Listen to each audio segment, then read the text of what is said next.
Zapraszam na szklankę dobrej rozmowy. Przez całe wieki cukier pozyskiwano tylko z trzciny cukrowej. Sprowadzano ją z Karaibów, celowali w tym Anglicy i był to bardzo drogi sposób.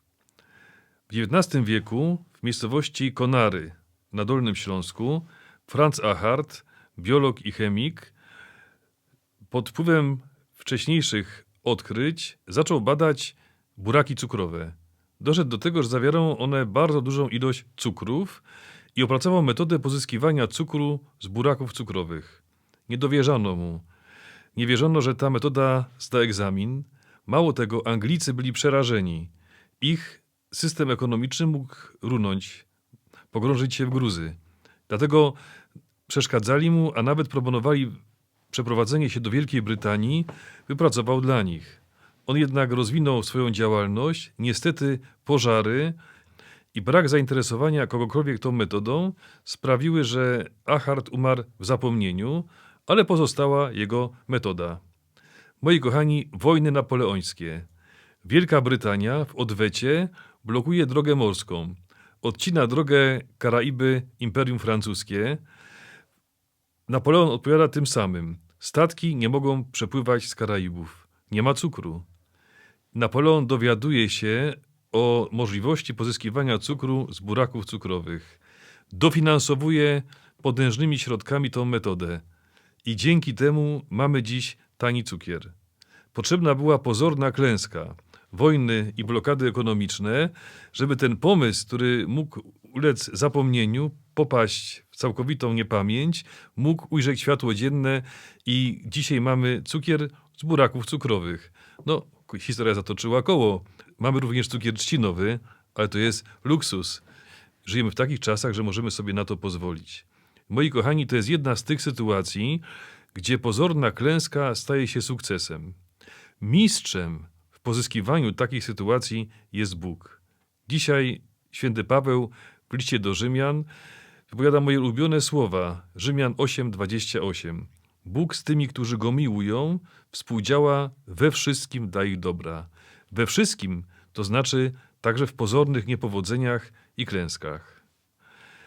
Ludwig van Beethoven to jest chyba największa ironia losu, że ten genialny kompozytor zaczął tracić słuch. I moi drodzy, kiedy dobrze słyszał, komponował dzieła, które były pod wielkim wpływem Mozarta, Haydna czy i poprzednich kompozytorów. Zaczął tracić słuch. Moi drodzy, opracował sposoby, żeby ratować resztki słuchu. Najpierw używał hełmu nakładanego na głowę, dzięki któremu odbierał wibracje. A potem skonstruował tak zwany dentafon. Dentafon to od zębów, dentysta. Na czym polegało to urządzenie? Miał naczynie z membramą, którą wkładał do fortepianu, odbierało wibracje ze strun. Drut owinięty materiałem był przewodem, który łączył tą membranę z patykiem, z kijkiem, takim palikiem, który on mocno trzymał w zębach. I zębami odbierał wibracje płynące z fortepianu. I wtedy powstały przepiękne sonaty fortepianowe. Chociażby najbardziej znana sonata księżycowa, czy sonata patetyczna. Warto słuchać tych sonat, one niesamowicie uspokajają i wznoszą serca w górę. Im bardziej tracił słuch, tym bardziej genialne dzieła. Potem prawdopodobnie odciął nogi od fortepianu i grał siedząc na podłodze, odbierając z podłogi, z parkietu wibracje, bo już nie było innego sposobu i doszło do tego, że stracił słuch. I moi drodzy, niesłyszący, głuchy Beethoven komponuje genialne dzieła. 9. symfonia Beethovena, która wyznaczyła szlaki w przyszłość ku Mahlerowi czy chociażby Pendereckiemu. Genialne dzieło, nie wzorował się tutaj na niczym, pisał będąc zupełnie głuchym, nie słyszał. A będąc niesłyszącym skomponował również monumentalną mszę, Missa Solemnis. Prawdopodobnie właśnie dlatego, że nie słyszał. Był odcięty od jakichkolwiek bodźców zewnętrznych, które mu przeszkadzały. Nie wzorował się już na nikim, w sercu i w umyśle tworzył dzieła zupełnie na sucho, nie słysząc swoich utworów. I to jest też niesamowita asceza kompozytora, który komponował genialne dzieła, nie mogąc ucieszyć się ich brzmieniem, bo nie mógł ich usłyszeć. Przed śmiercią Beethoven wypowiada zdanie: w niebie będę słyszał. Niesamowita historia. Moi kochani, Pan Bóg dopuścił to cierpienie, ale z niego zostało wydobyte większe dobro. I Bóg z tymi, którzy Go miłują, współdziała we wszystkim dla ich dobra. W Ewangelii dzisiejszej mamy historię człowieka, który dowiedział się, że na polu ukryty jest skarb. Sprzedał wszystko, co miał, żeby kupić to pole ze skarbem. Ale bardzo często to nie my z własnej woli sprzedajemy, oddajemy to, co mamy, ale życie nas samo tego pozbawia, wbrew naszej woli, ale Pan Bóg z tego potrafi wyprowadzić dobro. Przecież Ludwig van Beethoven nie stracił słuchu na własną prośbę. Ten słuch sam od niego odszedł, został go pozbawiony, ale jakie dzieła, jakie genialne dzieła wtedy zaczął tworzyć. Moi drodzy, poznałem bardzo miłego pana kościelnego w jednej z dużych parafii. Miałem okazję z nim rozmawiać, z nim i z jego żoną, i opowiedzieli mi historię, która ich spotkała. Historię bardzo trudną, ale bardzo piękną. Jeśli mnie słyszy, to go serdecznie pozdrawiam. Otóż mieli córkę. Córka miała 15 lat, przechodziła przez przejście dla pieszych, jechał kierowca, przekroczył prędkość i potrącił śmiertelnie ich córkę. Stracili ukochane dziecko. I ten pan, który jest człowiekiem głęboko wierzącym, mówił, że nie mógł sobie z tym poradzić. Walczył z sobą, żeby przebaczyć temu kierowcy, ale nie potrafił. Blokada wewnętrzna, nie daje rady. Modlił się o to. I w pewnym momencie, pewnego dnia dostał taką łaskę, że powiedział: przebaczam.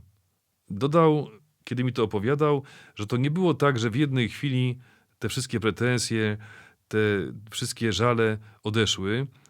Natomiast aktem woli przebaczył temu sprawcy wypadku. I mówi, że od tego momentu w jego życiu zaczęły się dziać niesamowite rzeczy. Opowiedział mi 2 takie sprawy, które pojawiły się właśnie po tym, jak wybaczył sprawcę wypadku, ale jedna jest szczególnie ciekawa i ją tutaj przytoczę. Moi kochani, Wielki Piątek. On, jak już powiedziałem, jest zakrystianinem, jest kościelnym. W czasie Triduum Paschalnego kościelny jest najważniejszą postacią w zakrystii. Bo on wie, gdzie są schowane kołatki, które są raz w roku używane tylko w Wielkim Tygodniu, welon na Najświętszy Sakrament, elementy Bożego Grobu. I właśnie już ma się rozpocząć ceremonia Wielkiego Piątku, obrzędy liturgii wielkopiątkowej, kiedy on odczuwa straszny ścisk w klatce piersiowej, ból niesamowity, siada w fotelu, wzywają pogotowie i na sygnale przewożą go do szpitala. Prawdopodobnie jakiś silny zawał. I on w tej karetce cały czas jest myślami w zakrystii. Co tam się dzieje? Jak sobie dają rady bez niego? Przecież tylko on wie o niektórych sprawach. Nie mógł tego przeżyć.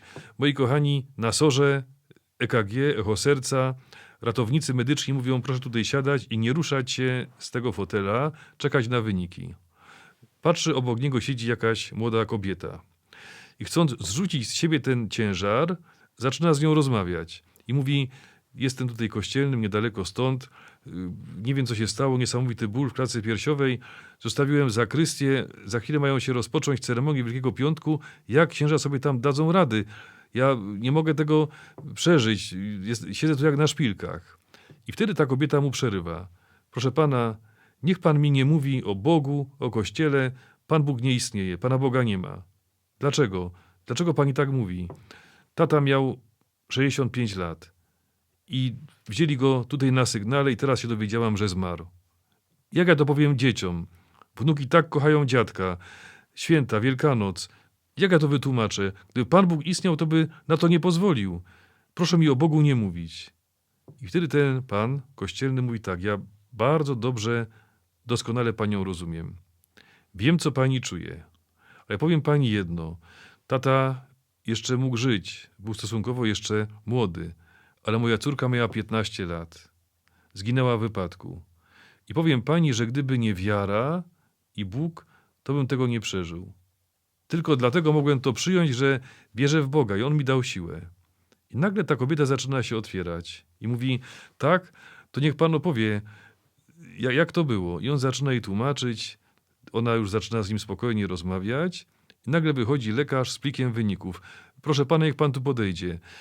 Ratownicy mi zabraniali wstawać. Proszę pana, może pan podejść.